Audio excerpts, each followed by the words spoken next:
me as the one and only Paul Friends, welcoming you to Starfleet Universe on Call. And tonight is just me and Dave, and I think I saw Mike over in the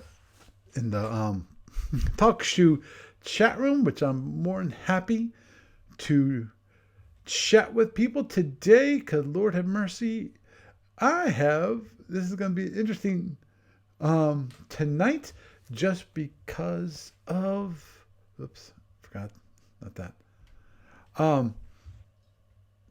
Barry's not going to be here, and I am completely unprepared for tonight, but I figure we'll come up with something wonderful to discuss, whether it is F&E and whether, maybe we should create a simpler version of F&E, or possibly a new empire to the SFB universe that we could possibly, one, is it needed? Usually the answer to that question is, of course, no. But when it comes to the thing, I think it was Companion. I think it might have been Companion games that had the other ideas about empires for the Starfleet universe, which were basically nixed. Then, to say at least, it was not good. So, don't mind me. For those people, there it is. Thank you. I just wanted to make sure that I think that's a little better for me. I want to be a little closer to the middle of the screen so I can see my beautiful face. But anyhow, moving onward and forward. Why don't we start with the first topic that I had expressed, which is F&E, because also, Mike, if you want to, I'm also on Twitch, SFU on Call, Twitch/TV. You can.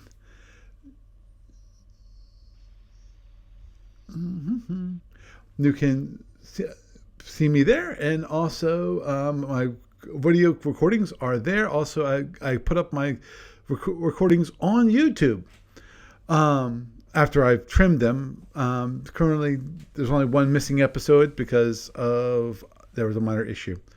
My mic whole setup was doing something which I thought was the issue with the other side, in this case Andrew, but it was on my side. And that means it got recorded, and I was not about to try to release it in that sad state of affairs.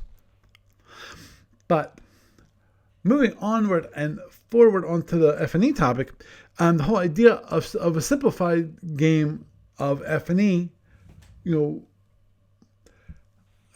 because come on,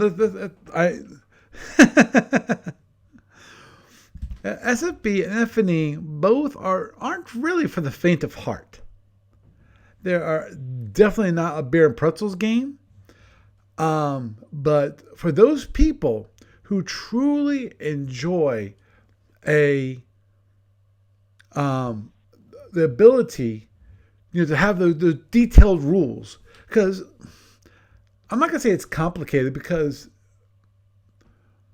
overall, it's not really that complicated. Ooh, because you can boil it all down, really.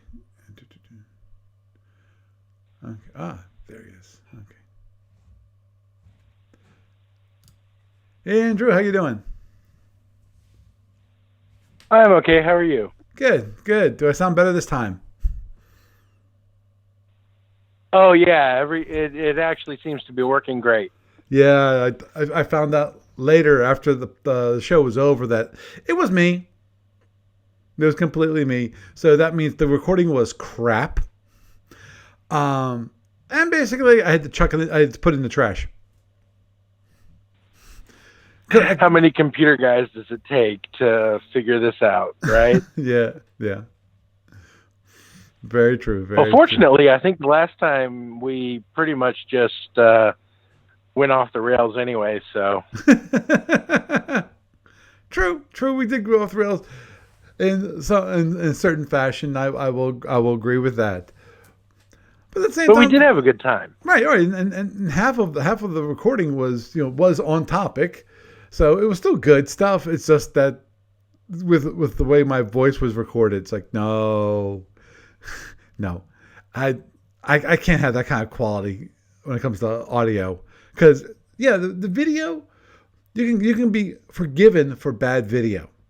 You can't be forgiven for bad audio, because because the question is, how many people actually watch my video? Because what's my video? Most of the time, it's just me. Possibly, of course, I share my screen, and in the case of the different Omega of empires we've been going around, you can see what kind of ships we're talking about and things like that. But overall, it's not that exciting. And Lord knows I get Does it even show on TalkShoe? Excuse me? I'm just wondering, can you even see it if you're logging in through TalkShoe? You mean the video? Yeah. No. I've in theory, I could stream the video, I think. But that means that I'm not sure how that would work. I might try that, The question is how many people would be want to see it on. Yeah, I mean it's no big deal. I just was curious because it seems like it asks me if I want to show my camera or my screen, but it doesn't give me an option to see anything else. Oh yeah, and as it is, the one big issue for watching video would be my setup. I'm not sure how that would work.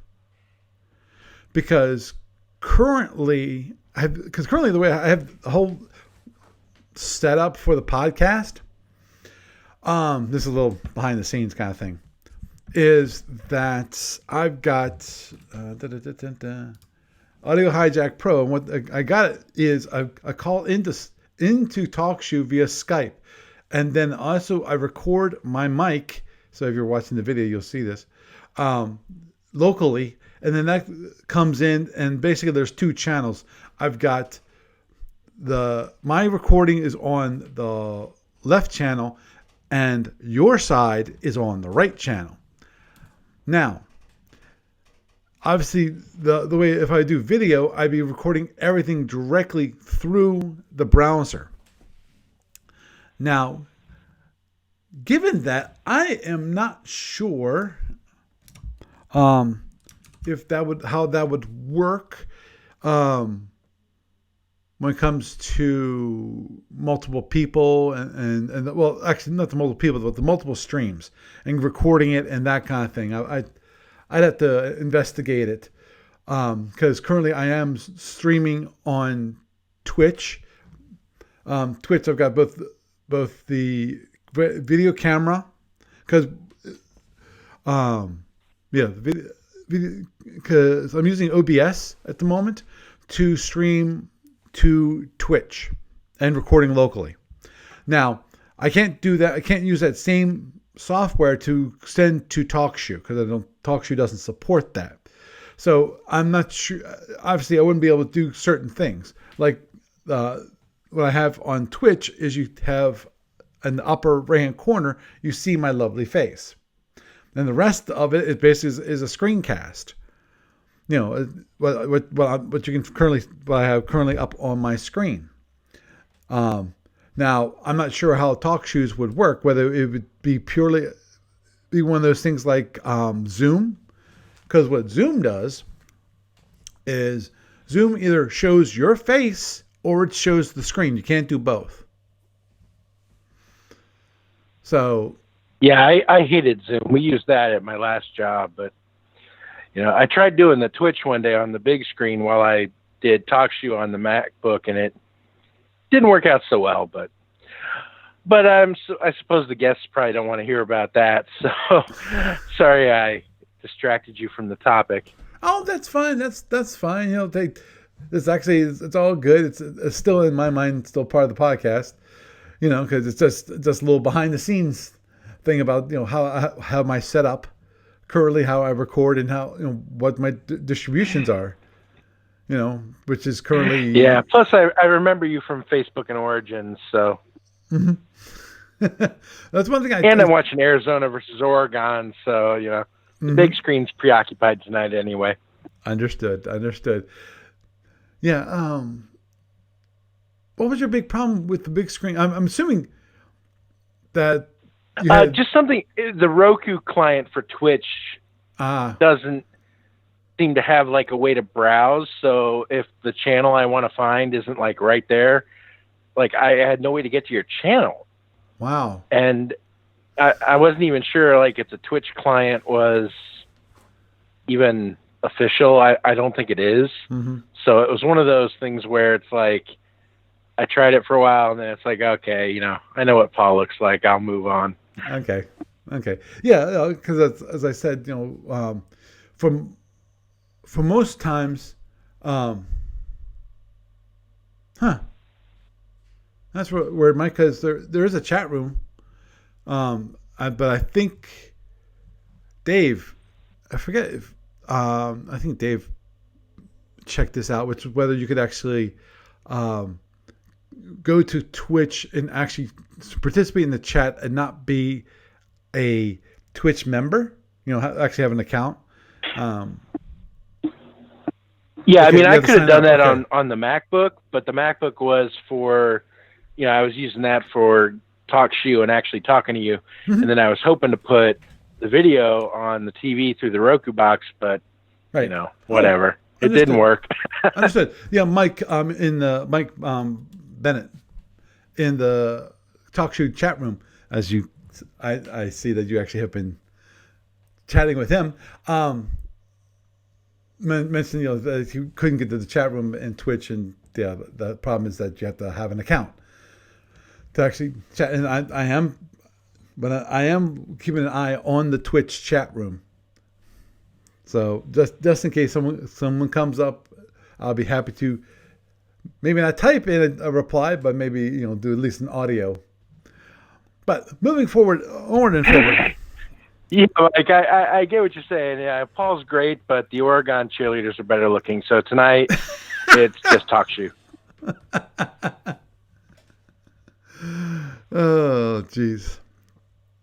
Actually, one thing I finished up today, right before, during supper, is that I finished the very last episode, the final episode of Deep Space Nine.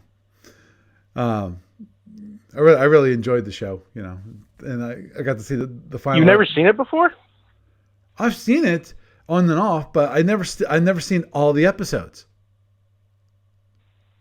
Yeah, I do have to say I love Deep Space Nine, and I think it was like last weekend or something. They had the Star Trek's Greatest Battles, which was I think it was on BBC America. And most of the great fleet battles were in DS9. Oh, it was good.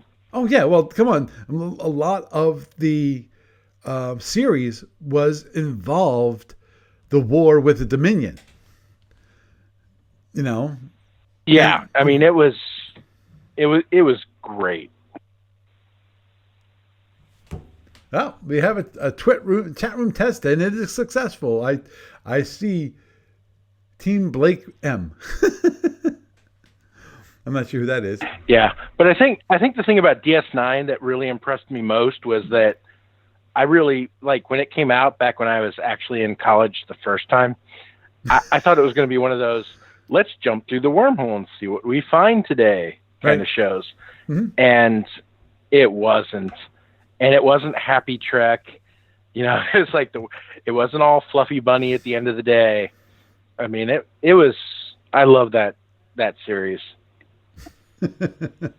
Yeah, me too. And actually, one thing that got me interested in watching the whole thing was that invariably I go to iTunes and I look at movies, and one of the things I found was the documentary on Deep Space Nine, and how Deep Space Nine is a it's a fan favorite. And, there's a lot of fans about it because of Deep Space Nine. Deep Space Nine was much different than some of the other Star Trek TV series.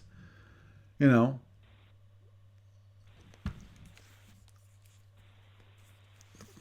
So, that's why it got me interested. I have not watched the documentary yet, but I will be doing that shortly. So, because as is the fun, well, yeah, funny, strange thing. Let's put it that way because it was an actor's death. The guy who played Odo, he died in the past month.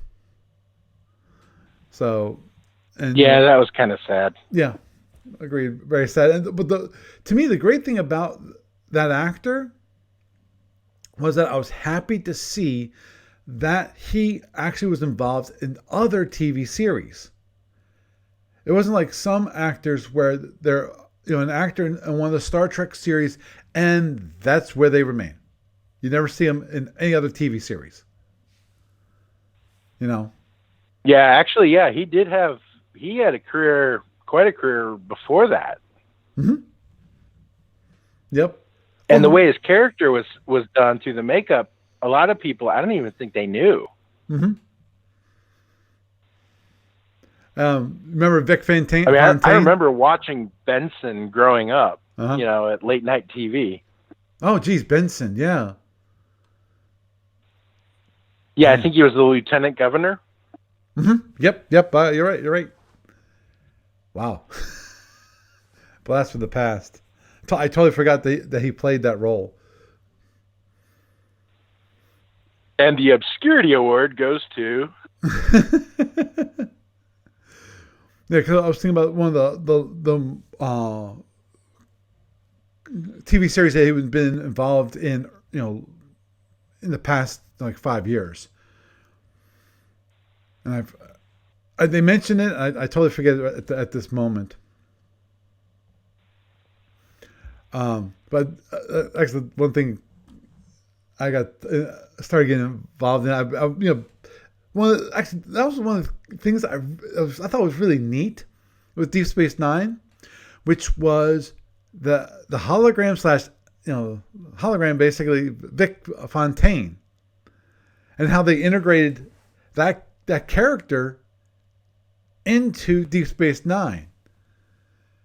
It was obviously the person who played that name of James Darren, Darren, James Darren, and he actually did sing. His most famous song was from his Gidget. He sung all. Oh, geez, that goes back. Yeah, that goes way back. And I was actually reading about it, that part, and they actually, what was it? They offered it to, Blue Eyes. Oh, I forget. Geez, I remember, the guy, the singer named Blue Eyes, was his nickname. Frank Sinatra? Yeah, Junior. His actually his son, Junior. Okay, Junior. Yeah. Okay, I was like, dude, he's been dead a long time. Oh, I know, but it was Frank Sinatra Jr. They offered it to him, and he didn't go for it. But because of that, actually, I bought a couple records of James Darren because I kind of like the music, So. Yeah, people have to stop turning down roles in Star Trek. That's goes up with top 5 biggest career mistakes of all time. Right. Oh yeah. And the thing is, Vic Fontaine, I love that character. I just love that character. So anyhow.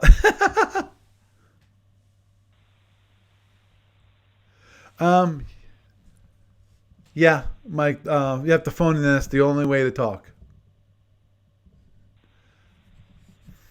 Yeah, because actually, as I already told Drew here, that I call in via Skype. and that's because I actually have a Skype. I'm one of those rare individuals who actually bought a Skype subscription. So it's a free call in. Yeah, I got it one too. Yeah. Hey, just for the record, I right. got it just to call in to talk to you for you. Wow. I mean, I literally use it for nothing else. Mm-hmm, mm-hmm.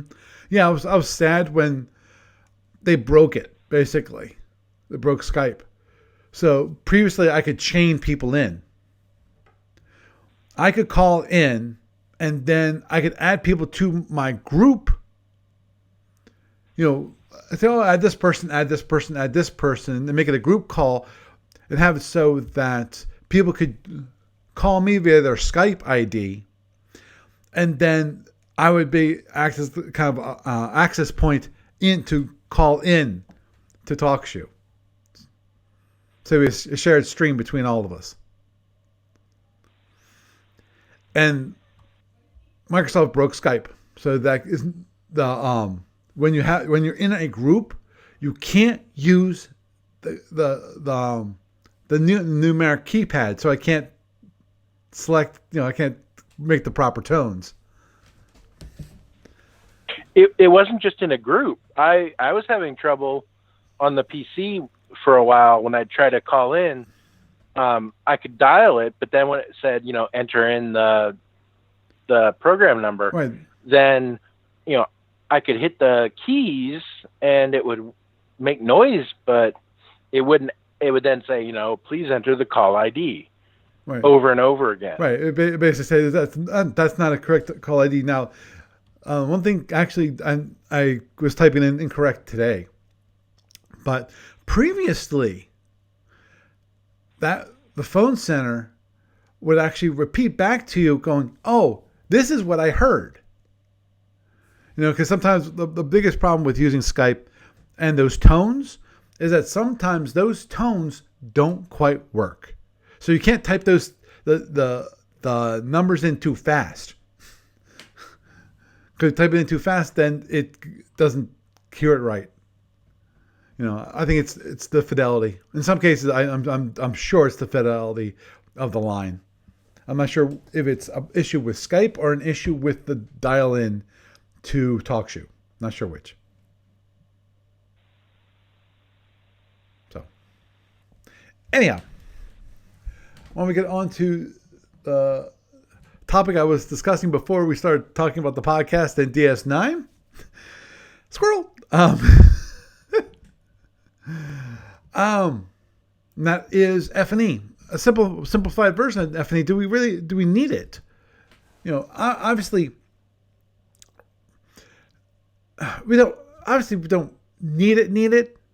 But the question is, would more people be interested in SFB, the Starfleet universe, or at least F&E type kind of game in the Starfleet universe where it's simplified, i.e., take what they did with Starfleet battles and them creating Federation Commander, which is kind of SFB light, but don't ever say that to Steve Cole because he says it's not SFB light.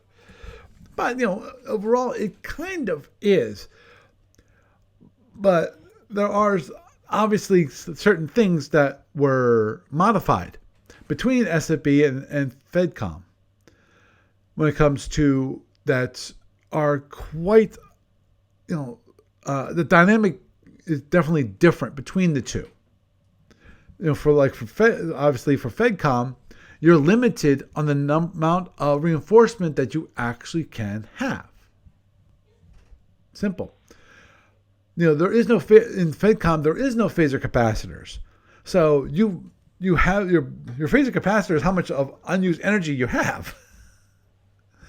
So you can't do what you do in SFB. Sock away the phasers into your capacitor, and then do a battle run and where you have a lot more power available to you. That's not possible in FedCom because the rules are quite a bit different. Now, And there's certain things that that do not exist. Wild weasels, shotguns, shotgun plasmas. That's what I'm talking about.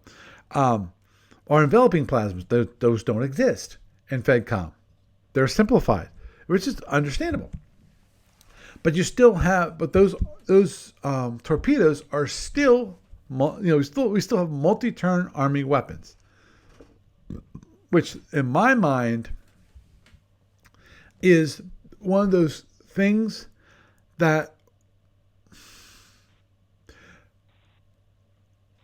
really changes it from being a beer and more of a beer and pretzels game, a more simplified version than compared to SFB.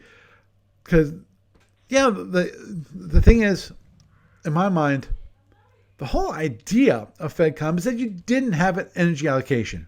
Really, what you did is you set the only thing you needed to do during the turn, during the initial thing, is you might put some power to repairs,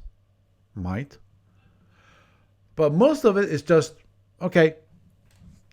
How fast do you want to go? And that takes your energy. That takes that amount of energy away from how much you have available. Okay, fine. But when you add multi-turn operating weapons to the Federation Commander, then you actually have an actual EA. You have to track how much. You have to decide what you're going to allocate power for weapons versus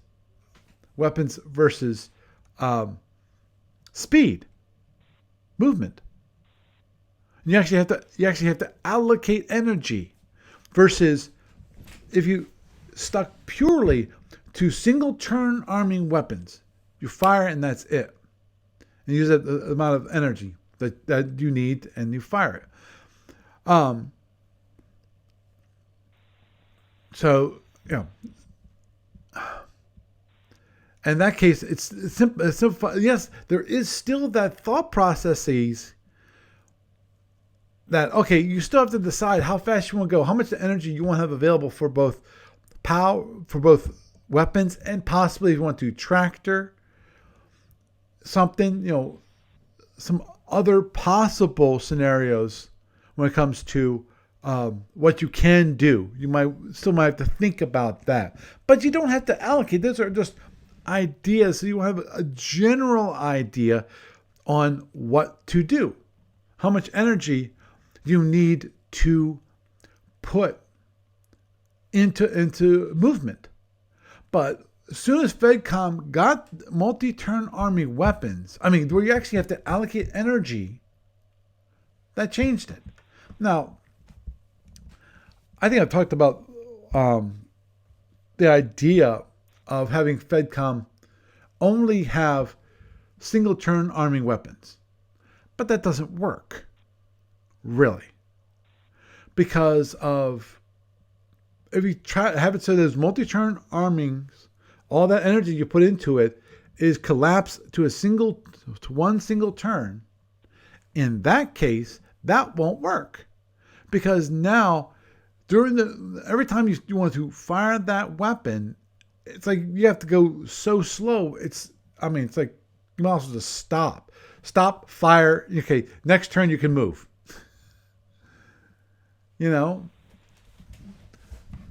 So,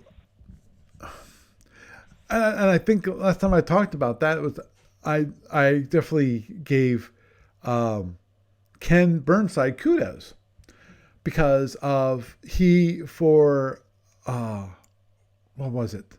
He created kind of an SFB version, which never got released, of his gaming system, where the idea was that instead of using energy, you use action points. You based on how many action points you use is for that weapon. And in the case of like photons, you only need so many action points to fire that weapon. but you only could fire once every other turn. So you said you had to track that you had fired last turn. So you can't fire, you fired the last turn, so now you can fire this turn. Or you fired, no. If you fire the last turn, you can't fire this turn. And I think that greatly simplifies things. Now, that means a real big change in the way FedCom would have worked. And definitely it would no longer be kind of SFB light. It's so, FedCom is closely related to SFB because of that. It still has all the weapons.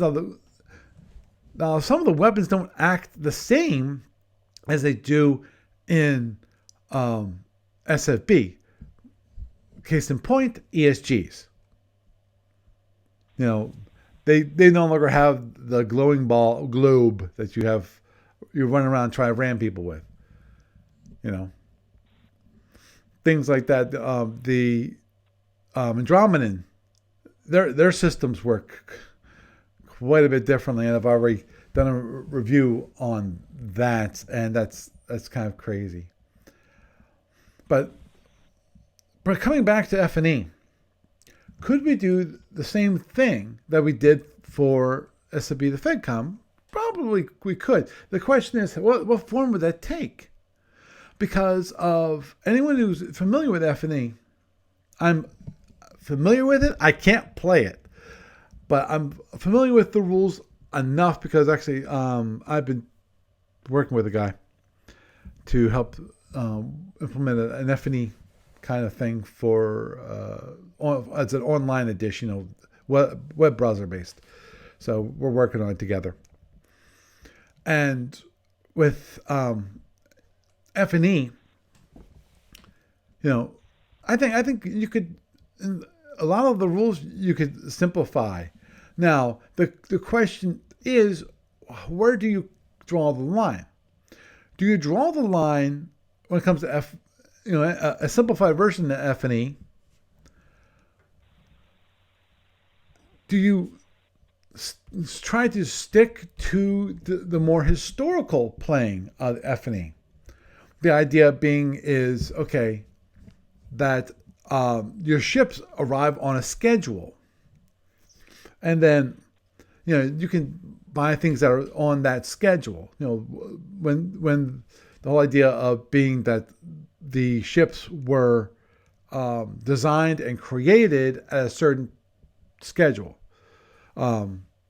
So overall, it simulates the whole idea of not the whole idea, but the whole rolling of the general war. You're playing out the general war, but you get to choose what ships you do. What strategies and tactics you use against your opponent, the other team. So that is possible. You would probably keep the schedule because it's not that difficult to do, and it keeps the game rolling through.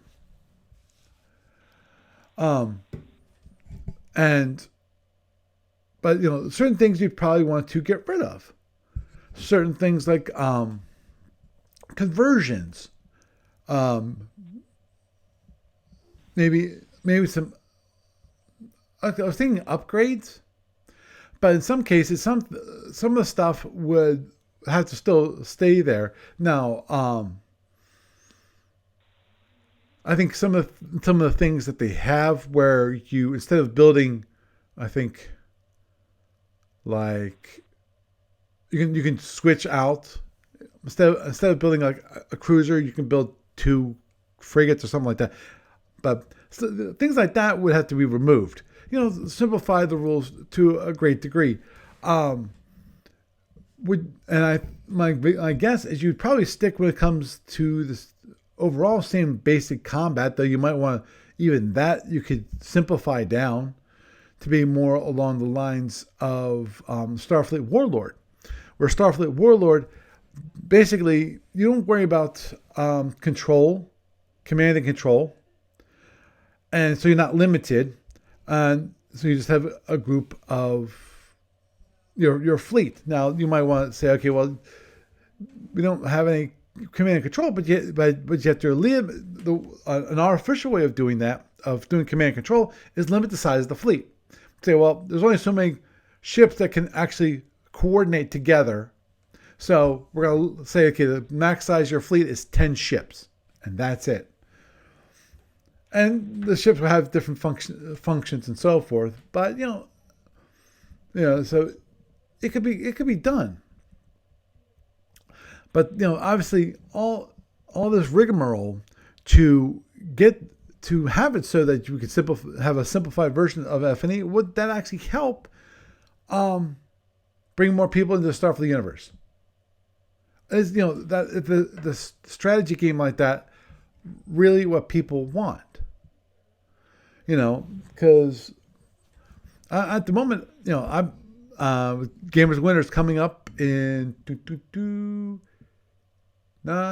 it's not this weekend, but next weekend. So it's coming very, very soon. And I'm going to be there, and I'm actually going to replay the game, redo the game. What's it called? The game test, the play test. Sorry, the play test of the game, Merchants of the Federation.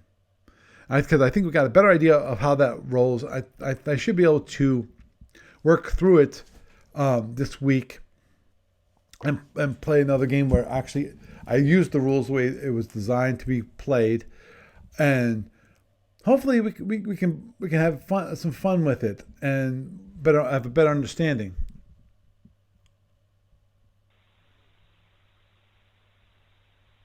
Oh, okay. Just for those people who are on the podcast and so don't see the video, where Mike was mentioning, how about for a simpler version of FNE, why not try something with a similar design as War at Sea or Victory in the Pacific? These are a couple of Avalon Hill oldies, and Avalon Hill is oldies. That simulate the naval campaigns of the Battle of the Atlantic and Pacific War during World War II, area movement, individual ships. That might be a good idea. I'm not familiar with those games from Avalon Hill. I would have to take a look-see at it. And Mike, you might have a good idea, because the original Starfleet Battle Force. Whew, having a hard time remembering some of the games. Was based off of the same kind of concept of, meaning, it was a World War II ship fleet, battle game. Yeah, Avalon Hill did have some great games. Tactics 2 is one that I remember playing with my friend. Naval War. Yeah, thank you, Mike. Because I forgot the name of it, but I remember that it was based off of another card game, which is great.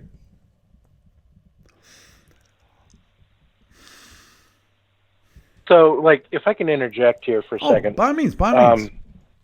Yeah, just one of the things that I always think is missing whenever these discussions tend to crop up is, what is the actual problem you're trying to solve? Because, I've seen people play F&E at Origins, and, they've got a whole huge room, and they stay there all weekend, and they never come out. People bring food, and it's they seem to have fun with that. Oh, yeah. So when we're talking about a simplified version of F&E, what's the goal? Are we trying to, have the same... Because, when people play games like that, those are the tactical kind of games. Like I used to play them on the computer, like Master of Orion. I love those games. So right. They call them the 4X games. Right. So you've got games like that with lots of complexity, and to a point, there's the enjoyment is some of that complexity. So are you trying to have a game that has that complexity, but you can actually finish it in a night? Or are you looking for a game where you still have the epic scope of the general war, but you can finish it in a night? Yeah, that's the kind of thing. It's like, that kind of determines like what direction do you go. Do I want to make the rules like for example, maybe I only care about the whole greater picture, the general war, but I really don't care about the individual battles. So maybe what I want to do is make it so that if I send this fleet against this fleet, we can resolve that battle in 20 seconds. Or maybe what I want is I want a big campaign thing where I can play the battles individually with Starfleet Battles or FedCom. So I'm not so interested about like all of the empire building stuff. I'm just looking for like a campaign engine, to be a wrapper for my individual fleet battles. right. That those are going to be the things I spend time on. So I don't care if the game takes 6 weeks. I just don't want to spend 20 hours on my, empire keeping turn. Oh, understood. So it's kind of, but I mean, like I said, that's like a question that needs to be answered before you can really even get into the details. How. Yes. Because it's like, where do we tweak it? I mean, FedCom has a lot of complexities as far as building the fleets and the economics and all that stuff. But, maybe that's the part you enjoy. Sure. And that's where it kind of gets into it. But like, I had always, like, one of my ultimate dreams was always to play a game of Fed Empire, but resolve all the battles through Starfleet Battles. Talk about taking decades. Yeah, that'll probably take like 300 years more than my life expectancy. Especially, coordinating the schedules for the play schedule. So it's kind of like, what are you trying to do? I mean, FedCom seemed to me to be, I want to take 2 starships and have a battle that I can resolve in less than 8 hours. Right. Well, because like, I'm doing a campaign right now, the SFB drama campaign, and we have just been going round and round about how many escorts can an Ulan carrier have. And I don't know if that's the only thing holding up the next turn, but it's like seriously, I'm sorry. When I saw SFB drama, I didn't think it was a legal drama. I mean, I'm loving it. Don't get me wrong, Matt, he's running a great thing. Right. But, it's like I'm rolling my eyes like, what? And I think that's one of the things FedCom was trying to avoid was the game only took 4 hours, but we spent 6 hours debating rule, S81. It's like, so they obviously the idea was to go simpler, right, on the options that were available to you. If that's what you want to do with a different version of Fed Empire, that's great. But on the other hand, maybe the idea, for people who love the complexity, just not the how long it takes. It's like maybe the focus should be on streamlining the process, so that you can still have the complexity. You just don't need as much time to get there. Right. Oh, understood. So it's like I said, it's one of those things where, some of these discussions put the cart before the horse. Mm-hmm. Understood. But I think Mike hit it on the head, which he just mentioned, that the goal is to attract new players that would be put off by the complexity of F&E. And also, yes, and the whole idea is not to generate, not basically as a campaign level for, a strategic level for a campaign, where then you would use that, the interactions at a strategic level to denote what their scenarios will be for played out in SFB, because Lord knows, to be honest about that, I've heard many people wanting to do that, and it ends up being it's like you're nuts. Who was it? The Void War.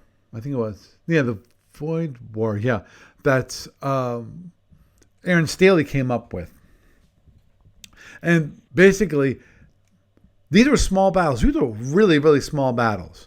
These were 3 ships, maybe 4. And invariably, he had to create a basic battle resolution system for the campaign to keep the campaign going, because the idea was not to bog down the campaign so that each turn took like 3 months to play. You know, Yeah. So in that case, the whole idea was to keep the campaign going so that we could go through a turn, maybe, one every 2 weeks, but a reasonable amount of time. But as Mike pointed out, the whole idea of a simplified F&E would have the epic scope of the war. Go through the whole general war in one night. Possibly, Okay. So anywhere from maybe 2 to 3 hours. Okay, yeah, because that's I wasn't sure if this was how far along this was in discussion, because Mike also mentions that the goal is to attract players who would be turned off by the complexity. Right. But at the same time, I could point out that some people would like the complexity of the turn planning. I might like to spend hours planning my turn, but maybe not resolving all the silly little battles. Right. I take great time planning the turn, but then I want the turn to execute quickly. Mm-hmm. Whereas Starfleet battles, you have your energy allocation. How long does that take? And then playing out that turn, that could take a long time. Right. Many times, So it's maybe I'm okay with spending an hour on energy allocation, but I want the turn done in 15 minutes. Oh, agreed. As opposed to the other way around. So, I mean, I didn't know if this was an ongoing thing that, everyone had an idea on except me, or, whether we were putting the cart before the horse with the discussion. Mm-hmm. Mm-hmm. I don't feel like getting caught before the horse. I know what, as Mike pointed out, that I think that's the kind of goal that I'm looking for, which is a simplified version that people can be more interested in. Don't feel like as a steep of a curve. Now, to me, F&E is just like SFB in that you look at the rules, you go, whoa, that's a lot of rules. But it's like SFB. And that is, a lot of those rules are about interactions between different systems. And I feel like F&E is the same way. That a lot of those rules are just interactions of the system. A lot of it's, you can actually simplify the interactions down, and they're not that complicated overall. Now, when it comes to speeding up play, the tough part here's always the tough part, and FedCom tried its darndest to speed up SFB play, but it failed pretty awfully. Because the whole, because Andrew, you remember, how FedCom has it. We have the fleet scale and the squadron scale, right? Yeah, the fleet scale was, I don't even know. The fleet scale, the whole idea of fleet scale was to speed up play, to have a larger fleet that you could get completed a lot faster. Well, what's the problem with the fleet scale? The problem with the fleet It's scale, just basically, yeah, playing smaller ships.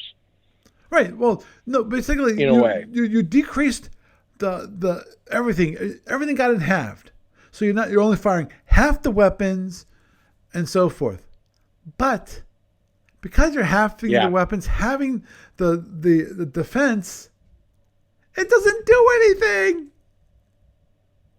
Yeah, plus if you're playing fleet scale, you probably have 2 to 3 times the ships. So At the end of the day, you're probably making the problem worse. well, the whole idea was that you could play with 2 to 3 times as number of ships compared to squadron scale and be done in the same amount of time. So squadron scale, for like 3 ships, might take 2 hours. I'm done. I know that's probably not true. It's probably closer to 3. Yeah, I just pretty much pretend it doesn't exist. Right. And so the whole idea was a fleet battle, you could actually do the same thing, 3 hours, but you could play with like 9 ships per side, and you could get it done in 3 hours. No, it doesn't change that at all. Because the problem is that it doesn't change the dynamic at all.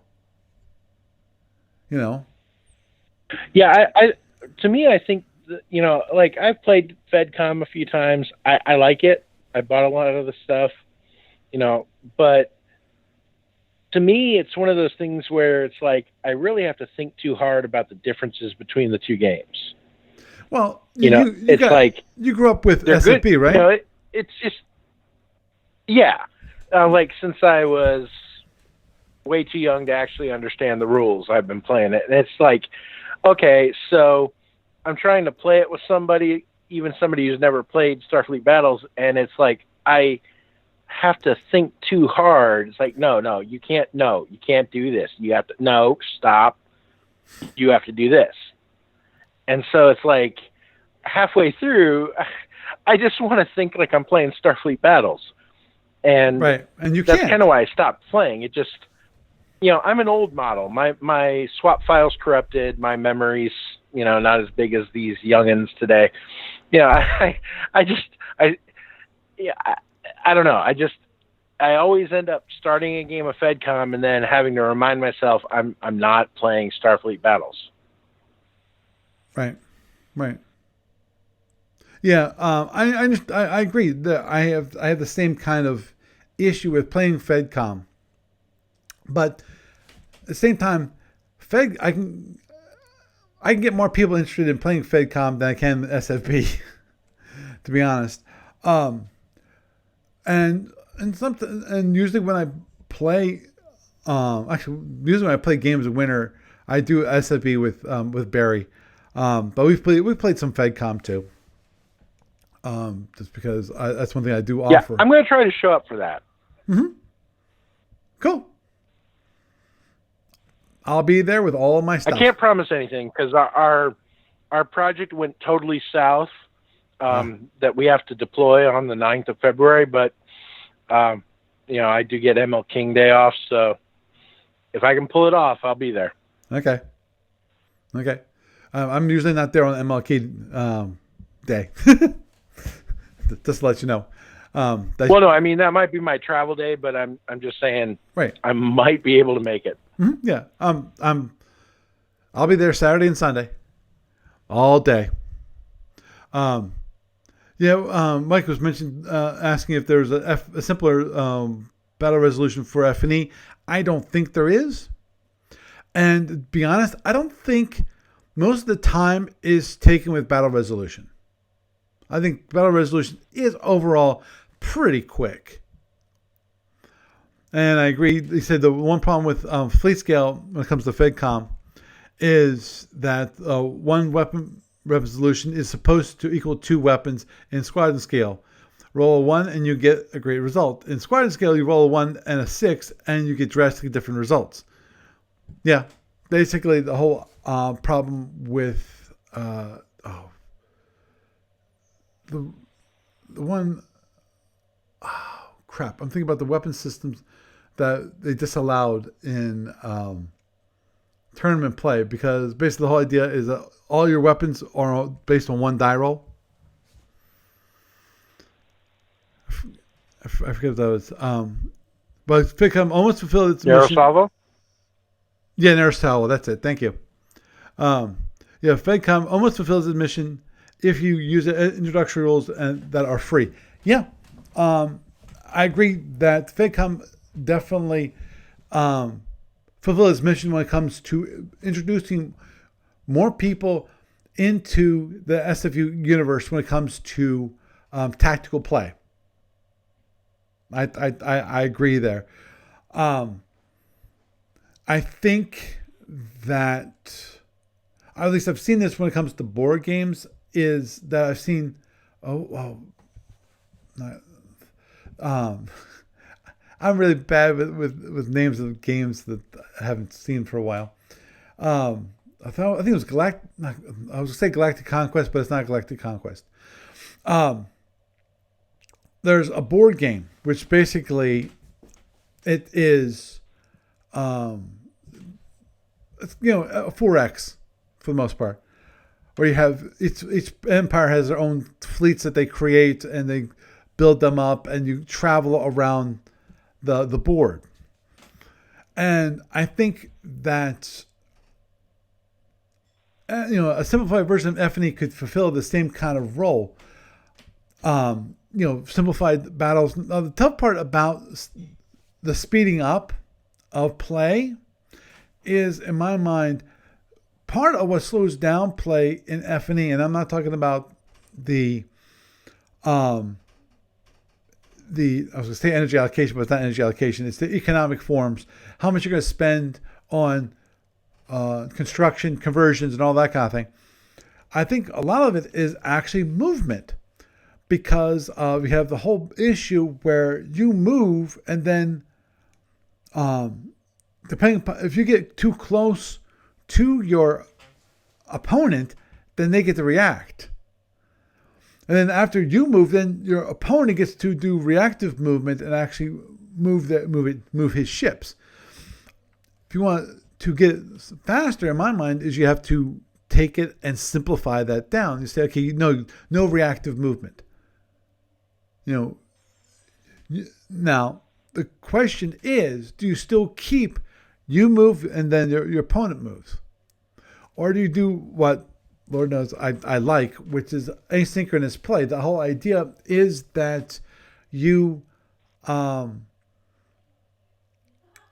plan your movements, where you're going, where the fleets are going to go, and then you reveal it afterwards. And you both move at the same time, and then any place where you're actually next to each other or in the same hexes, then you can have a conflict, a battle in that case. I know there's some issues with that, because if you allow it on chasing hexes, then something like a fleet that normally can only move six hexes could move 7, because it could, to actually battle, it'd have to move into the adjacent hex, possibly. But little things like that could be worked out. But I think having more people playing SFU universe would be nice, and having a game that you actually could finish in a night would even be better. Do the whole general war in one evening. I think that'd be great.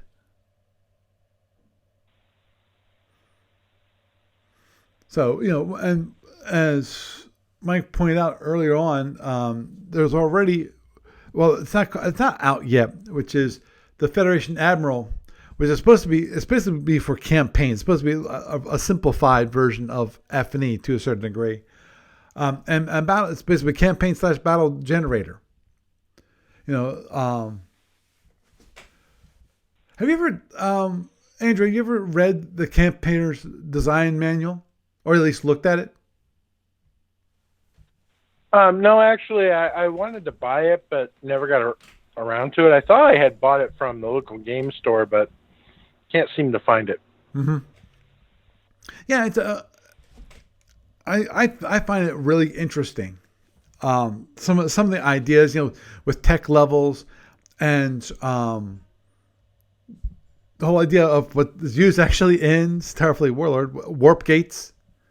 Instead of having it so that your ships are built a certain system, one way of delivering them is to have warp gates, so that you maybe have a central facility where you build your ships, and then you have warp gates, which you can then put in the different systems, and so the ships are delivered there. Or that's also one way of getting from system to system. What was it? Dark. The one that was run by Dale. There was a camp. I forget. Not familiar. Dark Empires, I think it was, or something like that. But the whole idea was, you basically had system to system to system. They were all connected, and then you decide whether you come into a system, and via this kind of warp line into the system, and then you would either do a battle or see what's there and just run. And that's the way it was exploring, instead of doing the whole a tactical board game, where you actually have area movement and all that kind of thing. Obviously F&E is meant for a tactical board game. Now, obviously the people I've been hanging out with lately, that's not their kind of games. They like the more abstracted versions of the strategic games. You still have things like that that get played. Oh, I've read the rules for some and not played them, but it is what it is.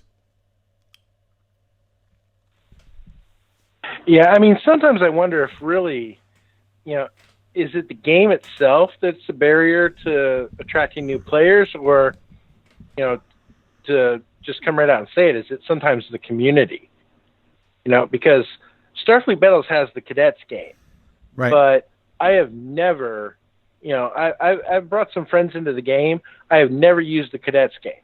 And the reason for that is simply because you're going to learn a lot of stuff that you're going to then turn around and have to unlearn. The whole, impulse chart and all that, this is the game you're eventually going to play. This is the cadet version, and we're going to play this today, and then tomorrow I'm going to tell you to forget, maybe half of it. I mean, it's okay, but at the same time, most of the people I've wanted to play, or wanted to play this game, mm-hmm. they kind of already know it's a complex game, and they really just don't want to start off with, like, I had one friend at my last job who wanted to learn Starfleet Battles. He wasn't really interested in FedCom because he thought it was a stripped down version. I right. tried to correct that, but still, it's like, I don't want to learn the cadet version. I don't want to learn FedCom. I want to learn this, which, mm-hmm.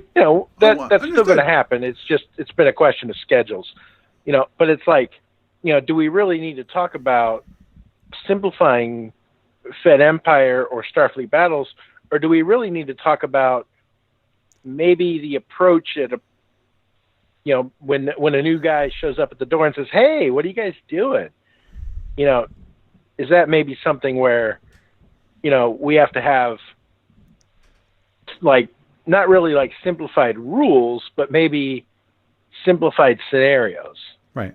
Oh, understood. Where we say, like, hey, start off with, read these sections of the big rule book, mm-hmm. and, take these two ships and, that kind of thing. More of a hand-holding with the full game than a stripped-down version. Oh, understood. But that's just, a thought. Right. Well, the whole idea of the cadet training manual is to be able to learn by yourself if you have no one around you to help you. Now, I agree that here's the thing. There are certain individuals, usually engineers, who love the complexity because that's one thing that drew me to SFB to begin with, was its complexity.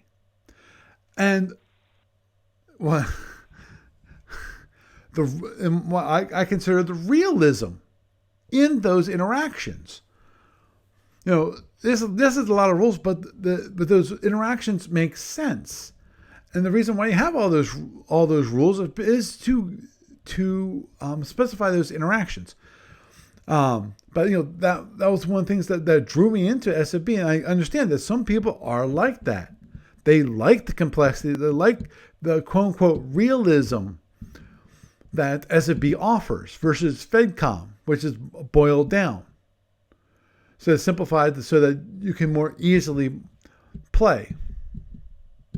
Yes, I understand, Mike. Mike is just mentioning that there are some introductory rules that are already in the SFB book. I remember originally learning SFB using the basic set, which was interesting when the first game I ever played, which was the Klingon versus the Fed, and you're using the basic rules. The basic rules, there is no overloads. And when you get to like range 1, range 0, you can't fire. You can't fire the photons because you're too close. And at range 0, you can't fire unless you're firing overloads. Yep. Mike is mentioning how he was attracted to SFB because it appeared to be codified system, have a codified system that took into account that all weapons, defenses, and systems shown on film. The whole idea of here's taking what you saw on film and reverse engineering, which kind of reminds me of Galaxy Quest, where you have the aliens who actually looks at all these historical documents and reverse engineer and say, oh, that's the way how it must have worked. And they got to actually work, which is weird. It's like, wow. Yeah, what actually attracted me to Starfleet Battles is kind of funny. Mm-hmm. But you remember the scene in Wrath of Khan after the Enterprise, was greeted by Khan, and Kirk and Spock are looking at the display, and there are all the red dots flashing, and he knew exactly where to hit us. Okay, the SSD display reminded me of that. Mm-hmm. I mean, I'm 13 years old, like 12, 13 years old at the hobby store. I'm looking at the box and I see that SSD display, and it's like, that was it. I had to have it. And I saved up my money and I got it. Which, okay, so now you understand why it broke my heart so much when, Starfleet Battles Online switched to the new third gen format. I mean, it looks nice, but my red dots are gone. Oh, I understand that, and but that was my thing. That's what sold me on that game. It probably took me years before I actually could comprehend all of the like the big rules and stuff. Mm-hmm. But I was sold from that day. Oh, understood. But okay. I think with that, we are going to wrap up because it's already getting a little late for me. It's coming up. It's like 11:15. So I still have to put this thing together. Actually, I still have to record the news portion this time because I ran late because of other things. But anyhow, Andrew, it was a pleasure talking with you. Okay, and maybe I'll see you next weekend or whenever that is. That would be great. You have a good night. Bye. Have a good one. So, had a nice little discussion about simplified F&E, where the basic reason is to hopefully invite other people who don't really appreciate that ability, the really, as Mike pointed out in the chat room, the codification of the systems, how the systems interact, and really appreciate all of the rules behind it, and you know, some geeks, like me, who really like that. And that's one of the reasons why I got drawn into SFB, was that was one of the reasons why I really liked it. But I know there's some people who like FedCom. The reason why they like FedCom is because it's a lot simpler. They don't have to worry about, a lot of these other rules, and, in some cases it's faster to play. Other places, some things just didn't work out. The fleet system, the damage allocation system didn't really speed things up in my mind anyway. They tried, but I don't think it sped up things all that much. And Lord knows, anyone who's played SFB and has taken that big wad of dice, rolled them all on the table, and then said, okay, let's see what kind of damage we did. That sheer joy of doing that. Would never really didn't like FedCom when it comes to the damage allocation. Like, okay, 10 rolls. Okay, you got 20 points, 20 internals. Okay, let's get 2 rolls. What? I don't get these massive rolls? Like, no, we get 2. So, anyhow, with that, I am Paul Franz, and I bid you a good night.